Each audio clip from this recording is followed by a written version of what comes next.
बढ़ नहीं रहा था।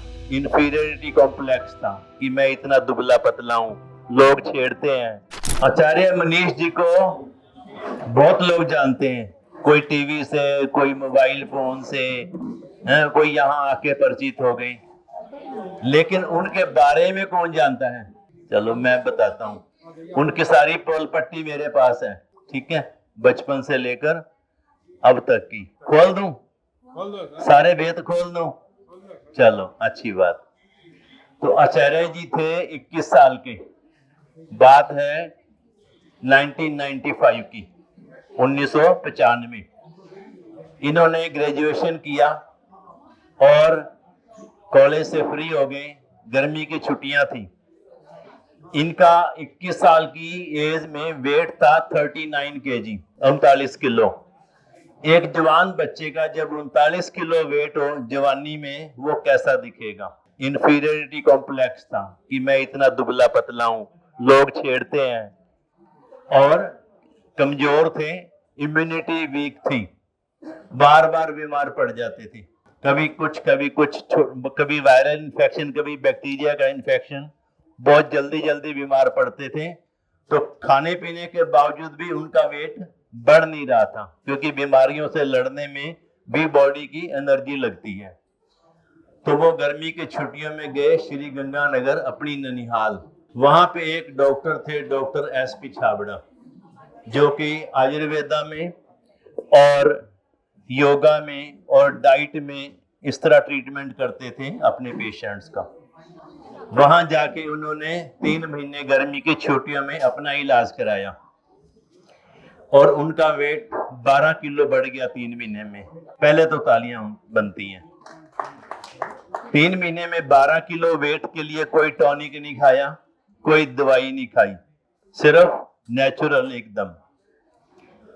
तो 3 महीने बाद जब वो जाने लगे तो उन डॉक्टर ने पूछा कि अब क्या करने का इरादा है ग्रेजुएशन के बाद? तो कहते मैंने कभी कुछ सोचा ही नहीं, मेरे को तो पहले ये था कि मेरा तो कोई पर्सनैलिटी है नहीं, दुबला पतला सुकुड़ू सा हूं, मैं क्या करूंगा।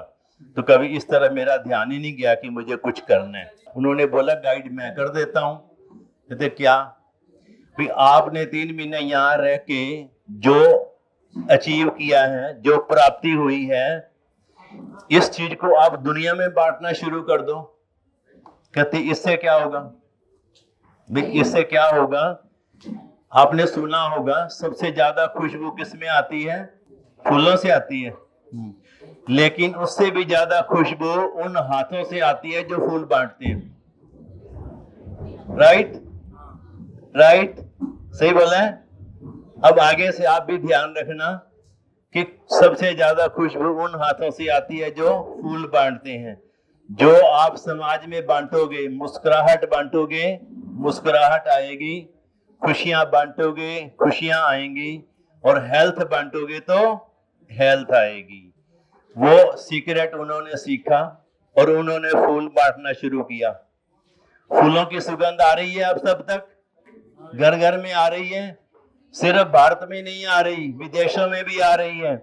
यूके में भी खुल रहे हैं, अमेरिका में भी खुल रहे हैं, दुबई में भी खुल रहे हैं, और कंट्रीज में भी खुल रहे हैं। जितने ज्यादा वो फूल बांटते जा रहे हैं, खुशबू बढ़ती जा रही है। उनमें भी आ रही है और सारी सोसाइटी में भी फैल रही है। उनको ये लेसन देने वाले उनके गुरु कौन थे? Doctor SP Chhabra. और आज बड़ी खुशी का दिन है कि डॉक्टर SP छाबड़ा हमारे बीच में बैठे हैं। बुलाया जाए उनको, तालियां बजाओ। आप खड़े हो, इनको बताएं डॉक्टर छाबड़ा कहाँ है। मैंने कहा कोई मेरा परिचय दे, मैं ही दे दूं। तो हम बीमार क्यों पड़ते हैं? क्योंकि हमारी इम्यूनिटी वीक होती है। जैसे हमारे बॉर्डर पे सिक्योरिटी फोर्स होती है, अगर हमारी बॉर्डर सिक्योरिटी फोर्स कमजोर हो जाती है तो दुश्मन हमारी कंट्री में घुस आता है। तो हमें क्या करना है? उसके लिए हमें अपनी आर्मी को, अपने डिफेंस सिस्टम को मजबूत करना होता है। उनको ज्यादा हथियार देने, ज्यादा भर्तियां करनी, ज्यादा एजुकेट करना, ज्यादा स्ट्रांग बनाना, यही करेंगे ना तो हमारा शरीर वो तो हमारी कंट्री है, ये हमारा शरीर भी तो हमारी कंट्री है। जब इसका सिक्योरिटी डिफेंस सिस्टम कमजोर हो जाएगा तो हमारे शरीर में बीमारियां घुस जाएंगी। तो ये बीमारियां क्या हैं? जैसे वो हमारा दुश्मन था, ये बीमारियां भी हमारी दुश्मन हैं। अब इस दुश्मन से लड़ने के लिए हमने क्या करना है? शरीर को मजबूत करना, अपनी बॉडी को स्ट्रांग बनाना है। जब हमारी बॉडी स्ट्रांग होगी तो ये दुश्मन को मार भगाएगी। ये जो कंसेप्ट है जहां पे आप आज बैठे हैं, इस पे लिखा हुआ है hospital and institute, right? Hospital मतलब यहां आप ट्रीटमेंट के लिए आए हो। इंस्टीट्यूट कौन सा होता है? जहां हम सीखने जाते हैं। यहां आपने ट्रीटमेंट भी लेना है और यहां आपने सीख कर भी जाना है। संस्था का नाम है जीना सीखो लाइफ केयर। यहाँ पे आप जो सीखेंगे ये जीना सीखना है, ये लाइफ लॉन्ग हमारे काम आने वाला है। तो जो भी यहाँ पे आपको एनवायरनमेंट मिलता है, इतनी हरियाली किस लिए है? यहाँ बहुत सारी बिल्डिंगें बन सकती थी, लेकिन बिल्डिंगें नहीं बना के हरियाली लगाई गई ताकि पेशेंट्स को ज्यादा ऑक्सीजन मिले। ठीक। फिर यहाँ पे पंचकर्मा होता है। हमारी बॉडी में से जैसे हम रोज पेट साफ करते हैं, रोज यूरिन करते हैं, ठीक है, लेकिन इसके बावजूद भी हमारी बॉडी में कुछ टॉक्सिन्स छुपे रह जाते हैं। कुछ आंतों में फंसे रह गए, कोई ब्लड के अंदर चला गया, कोई कहीं बॉडी में कुछ कुछ जो वेस्ट होते हैं, टॉक्सिन्स होते हैं, ये रह जाते हैं। ये टॉक्सिन वो लोग हैं जो हमारे दुश्मन के साथ मिलके रिश्वत खा के उनको अंदर आने में हेल्प करते हैं। दुश्मन हमारे देश में घुसता है तो कोई ना कोई बीच में ऐसा गद्दार होता है ना जो उनको शह देता है। तो ये जो टॉक्सिन होते हैं ये वो गद्दार होते हैं जो बीमारियों को शह देते हैं। आ जाओ, यहाँ पे चांस है, यहाँ पे आप हमला कर सकते हो। ये जो पंचकर्मा सिस्टम है ये आपकी बॉडी में से उन गद्दारों को, उन टॉक्सिन्स को बाहर निकालने का तरीका है। इसमें अलग अलग तरह से निकाला जाता है और किस पेशेंट को क्या मेथड लेना है वो आपके डॉक्टर प्लान करते हैं। वो आपकी नब्ज देखते हैं, वो आपकी जीभ देखते हैं, वो आपकी आंखें देखते हैं और आपके का साथ आपकी हिस्ट्री लेते हैं। अभी आप पूछ रहे थे सुबह, आपकी हिस्ट्री लेते हैं, फिर वो देखते हैं कि इस बॉडी को इसकी नेचर के हिसाब से, इसकी रिक्वायरमेंट के हिसाब से पंचकर्मा में कौन कौन सी थेरेपी दी जाए। साथ में आपकी हेल्प करने के लिए, क्योंकि बॉडी कमजोर हो चुकी है, तो इसकी हेल्प करने के लिए कुछ आयुर्वेदिक मेडिसिन आपको दी जाती हैं। तो वो आयुर्वेदिक मेडिसिन जो होती हैं वो सपोर्ट करने के लिए होती हैं। तीसरी चीज होती है आपकी डाइट।